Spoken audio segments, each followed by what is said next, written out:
أتكلم عن ظاهرة شفتها بأكثر من مجلس وتكلم فيها كثير من الناس وانتبه لها كثير من الناس، اللي هي يعني والله أنا ما أدري هل هي تكبر أو غباء أو عدم فطنة أو عدم دراية أو عدم اهتمام أو ما يدري أو يدري أو ما أدري. أنت جاي عند رجال الحين، والرجال هذا عنده خادم، يكون هذا الخادم فترة جيتك أنت يكون داخل إما بالحمام الله يكرمكم يغسل ولا برا، تجي تقعد عنده ما يصب لك شاي وقهوة، ينادي راجو فلان تعال، ينطر ويجي عشان يصب لك.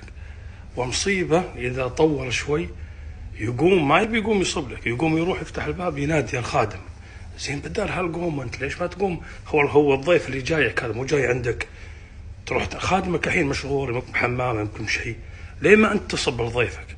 شنو المشكلة لما تقدم له قدوعة وتصب له قهوة على ما يجي يعني خادمك؟